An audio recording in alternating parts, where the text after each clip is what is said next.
And just like that, I decided I would give up flying for now.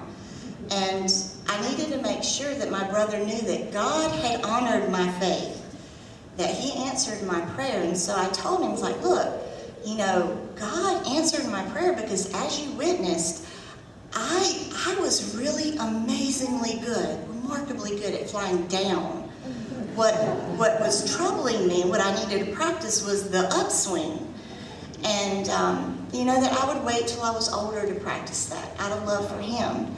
And, well, I really did believe that, really I did. I also was a little relieved because I needed a good reason to quit practicing that summer. And all of the flights had really hurt, but the last one kind of scared me and it really was a doozy. So, of course, I didn't tell him that, not at all. He was so relieved that he did not tell on me, which was great. And, well, you know, for a long time after that, I would wake and he would be hovering over my bed, like leaning over me really close to my face.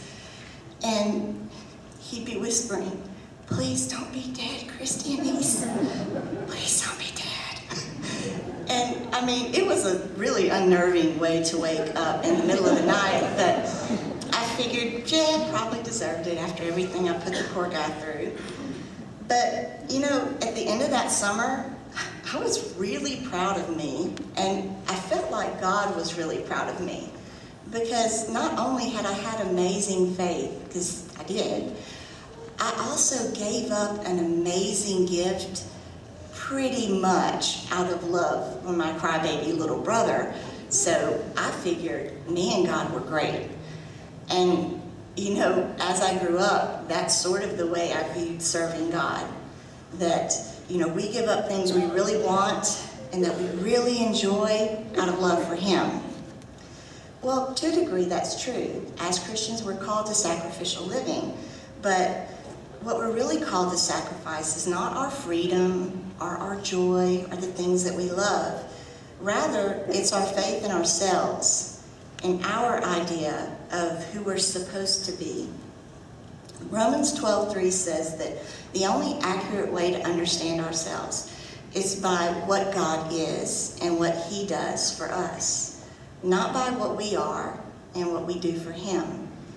And over again in the Bible, God asks us to trust Him, to trust that He knows us better than we know ourselves, and to trust that He's given us gifts that will bring fulfillment and joy to our lives and to the lives of everyone we meet. Thank God that in His wisdom, He decided, and He saw fit to give me other gifts other than, of course, the gift of flight. He decided to give me gifts that would enrich my life and make my walk with Him more enjoyable. For a long time, I didn't see my love of children, my love of reading and stories, or the speed at which I read as a particularly inspiring or impressive gift. And yet, those are the very gifts that have made my life outside the classroom, and especially inside the classroom with you guys, to be so much more enjoyable and very, very rewarding. So while it's true that we do want you to be rooted in God's Word, tonight is about flight. And yeah, I know, we're the New Life Eagles, and that should have been a really obvious metaphor, but it takes me a while to get there sometimes, as you guys know. And tonight is about leaving the New Life nest. And you're ready. They're really ready. But as you guys spread your wings, and metaphorically, of course, and get ready to soar like eagles, I'd ask that you don't focus too much on your pursuit of personal happiness or, you know, following your heart. Instead, wait on the Lord. Ask Him to show you what your gifts are and what He wants you to do with them. And then listen for His voice and look for His direction. And then do what 1 Corinthians says. Give yourselves to the gifts that God gives you, because each of you has been given something to do that shows everyone we meet who our God is and how much He loves us. And so, my prayer for you tonight is that all the gifts and benefits that come from our Father God and the Master Jesus Christ be yours. I love you guys.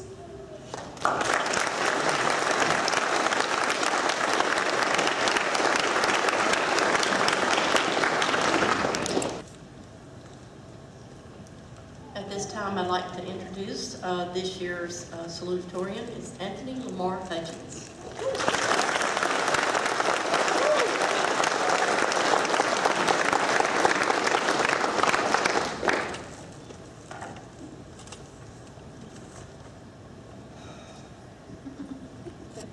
Welcome, teachers, coaches, staff, friends, family, and everyone else in attendance to bid the New Life Christian Academy class of 2018 farewell.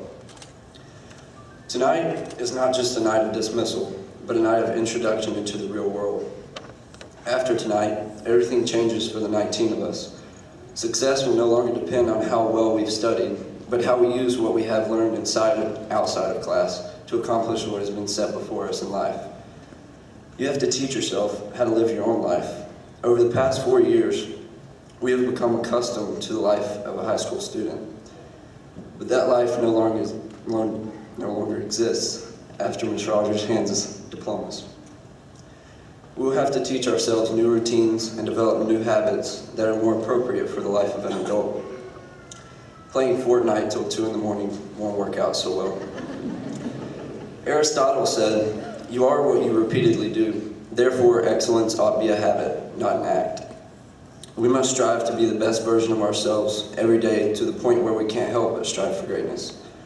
The problem is that some people believe they have achieved greatness and become infected with an inflated ego and a mindset of complacency.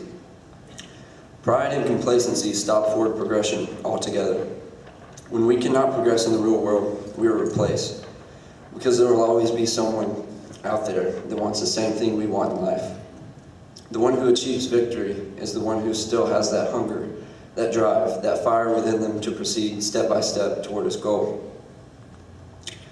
We are the children of a divine creator who is above all else. We are not to become content with what we have accomplished in this world. It is our job to fix the world. There's no way to do that if we are stuck being good enough. But we should neither consider ourselves good enough nor better than. The sense of entitlement and superiority is the downfall of so much potential for the people of our nation. Whether it be wealth, wit, popularity, looks, or physical ability, when we hold ourselves superior to our neighbor, we become the very source of corruption and destruction to society. Satan himself was cast out of heaven for his self-entitlement to that top spot. On top of maintaining the right state of mind, you have to prioritize. You have to be able to handle all of your responsibilities daily, all on your own, because mom will no longer be there to help prepare for what's ahead. We will find ourselves savoring every moment with our family that we would normally pay no attention to. The money we acquire will be of more worth to us than before.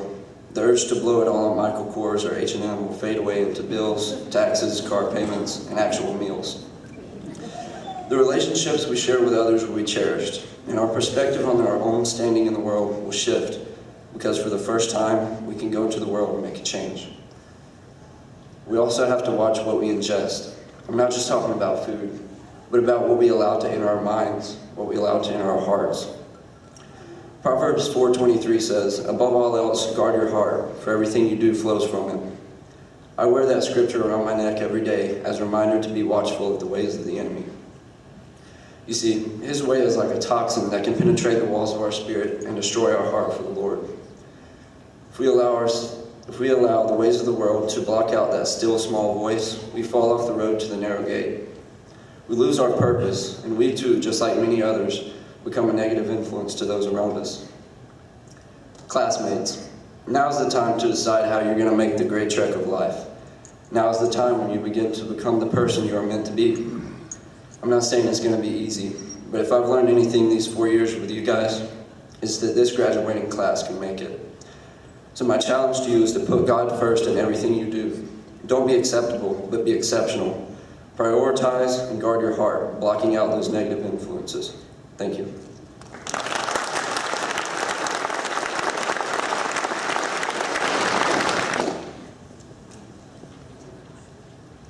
It's my pleasure to introduce our valedictorian of this year is Tyler James Golden.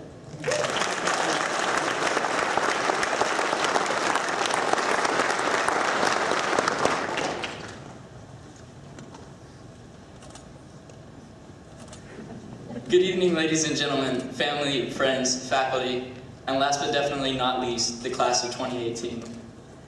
It's crazy to think that we have made it all this way from freshman year, where we were almost clueless, to now.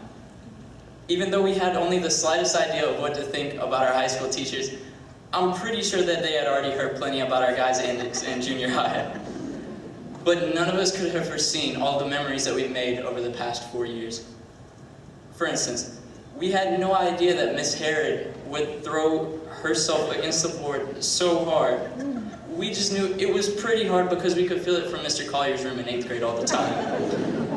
We had no idea that we would read Max Lucado's book, You Are Special, in homeroom, more than we would actually read our literature books at home. Sorry, Miss Snow. Or that Miss Gallimore's favorite superhero would eventually be Iron Man by the time we graduated. And throughout all of the inside jokes created and memories made both inside and outside of the classroom, we had no idea how quickly 4 years could fly by. The bond that has formed within this class over the years is something I will treasure forever.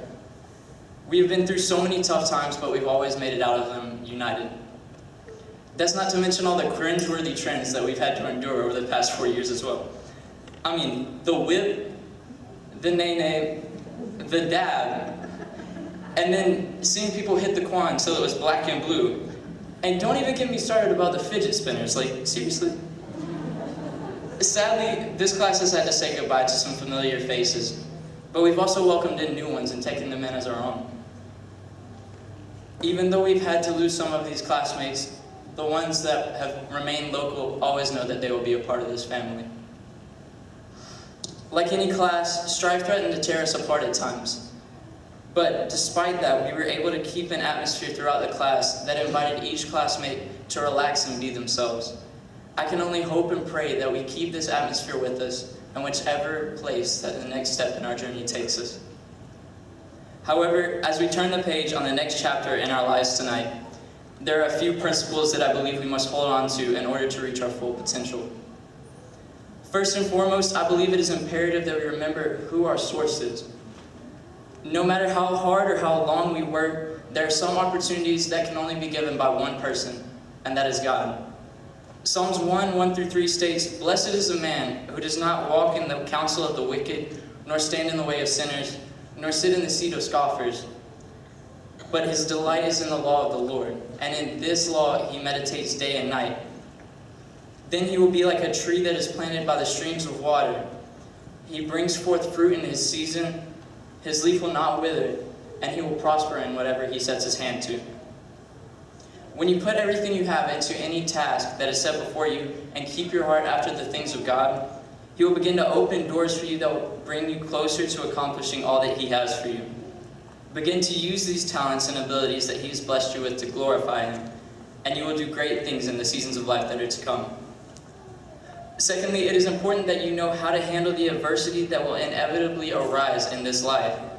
You see, if the road to reaching our dreams was easy, odds are we'd already be living our best life, driving our dream cars, and parking them in our dream houses. Sadly, that's not the case. Many people allow themselves to become sidelined by whenever obstacles arise in this life, and they decide to give up on their dreams, thus never reaching their full potential. On the road to reaching your dreams, I want you to remember that you're never alone, that God is with you wherever you go, even when these trials come. God encourages Israel in Isaiah 41:13, saying, "I'm the Lord your God, who takes hold of your right hand and says to you, 'Do not fear, I will help you.' When your back is against the wall and you feel like you're on your own, be quick to cry out to God, and he will answer. It is through these hard times that you realize that you on your own cannot do it all, but it's through Christ that you're able to do great things." Lastly, and most importantly of all, we must not only love God, but also love people, for that's a great commandment that he's given us. Notice how I didn't say, love God when everything is going perfect, or love people whenever they're nice to you first. You see, where there's an absence of adversity and there's no reason for retaliation, doing the right thing is always going to be easy. However, when these trials of life come and enemies rise up around you on all sides, your natural reaction as a human is going to be to take matters into your own hands. But according to Romans 12:19-21, we are told that the battle is God's, not ours. And instead, in verse 21, we're told to overcome this evil with good. You see, today's society is in need of this kind of love more than ever before. As a nation, we're suffering a wound of division that no amount of money or legislation could ever fix. Our hurting society needs people that will show this undying love to each person they come into contact with. Therefore, it's not only my challenge to you, class of 2018, but to all that can hear my voice tonight. Be the solution for the prominent issue that our society faces. Whenever adversity arises, I encourage you to stand your ground, but to do so in a manner of love, not of hostility. When you find yourself in a conversation with those that threaten to attack your views, I pray that you use that opportunity, not to attack their views back, but to hear their stance, share your beliefs, and still show them love regardless of whether or not the two align. If even half of you take my challenge tonight and begin to live this out on a day-to-day basis, I guarantee you will see a tangible change in our society. It has been an honor to speak to each of you tonight. Although the valedictorian status represents academic achievement more than anything, I value the privilege of standing up here and having the chance to positively influence lives above all else. As I close, I have one last encouragement for my class. Continue to work hard in whatever you do. Whether you find yourself finalizing a paper in college or even topping off somebody's Starbucks drink, know that you gave everything you had into your work. Pursue your passions with all that you have, but be wise in your decisions. Do not be pulled to the left or to the right by distractions, but instead stay focused on your goals. I believe each one of you has the potential to exceed expectations in this next season of life that you're about to enter. I love each of you like family. Finally, congratulations on this major milestone that we have all reached, and thank you to those who have helped us to reach it. Thank you.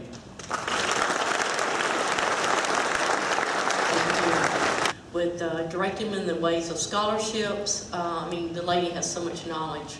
When it came up in school that we needed someone like that and trying to juggle so many things, I said, we've got to find a particular person to grab all this and take off with it, which she did. She did an awesome job. But tonight she's having a little trouble with her throat and some things going on, so she has asked Ms. Wilkes to step in. So we'll have Ms. Wilkes come to the podium, please.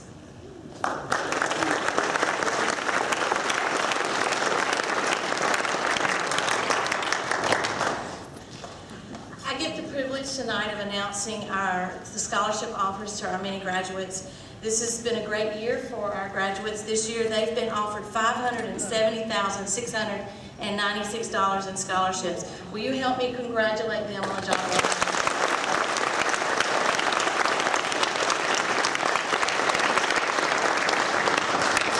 Tonight we have some special guests with us tonight that will be presenting some of our awards. If you would allow me, we're going to introduce each one of the students that has received offers. We're going to recognize the offers that they have received this year, as well as when it comes to the one that they've accepted, we're going to present that award tonight. So I'm going to read these offers with great joy and excitement for them. I'm very thankful for that opportunity, and we'll recognize everything that they've been received, and then we'll have our special guests come up and offer those. Our first recipient tonight is Tyler James Golden.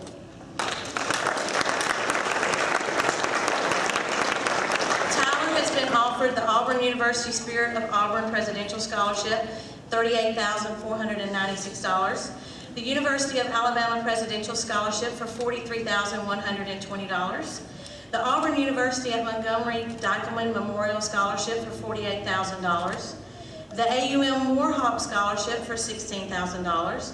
The University of Alabama at Birmingham Presidential Recognition Scholarship for $43,440. The Faulkner University Founders Scholarship for $19,500. The Joe Sewell Church Community and Character Scholarship for $1,000.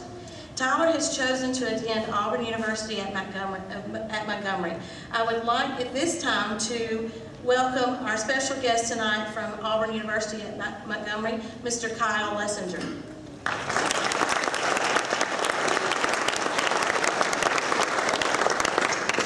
Good evening. My name is Kyle Lessinger, and I'm an admissions counselor at Auburn University at Montgomery. On behalf of our chancellor, Dr. Carl Stockton, and the entire Warhawk family, it is my pleasure to present one scholarship to Mr. Golden. Let me grab my script back.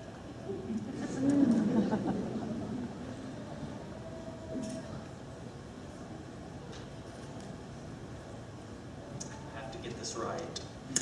So the Dykelman Memorial Scholarship is only awarded to 10 students statewide and is the pinnacle of achievement, service, and leadership at our institution. This scholarship covers tuition, includes a book stipend, and also a study abroad stipend with a total value of $44,000. So please help me in congratulating Mr. Tyler Golden on receiving the Dykelman Memorial Scholarship.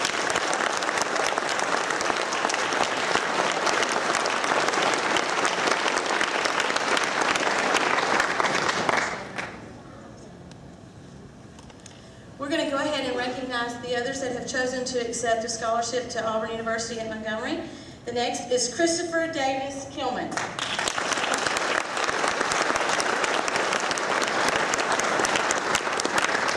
Davis has received the Auburn University at Montgomery Achievement Scholarship for $8,000. He was also offered Huntington College President A.A. Lipscomb Scholarship for $56,000, and he has chosen to attend Auburn University at Montgomery. Congratulations, Davis.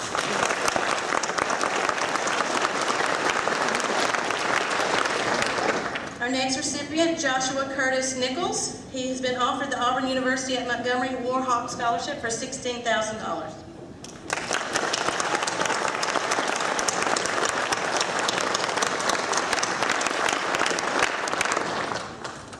Eric Ray Remiger.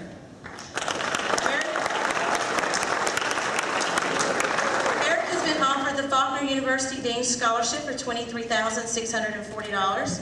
The Opportunity Scholarship from Auburn University at Montgomery for $4,000, and the University of Mobile Merit Scholarship for $20,000. Congratulations, Mr. Remiger.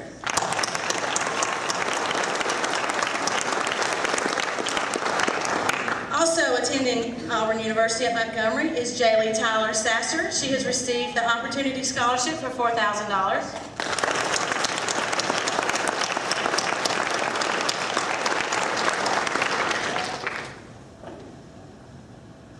And Claire Noel Williams.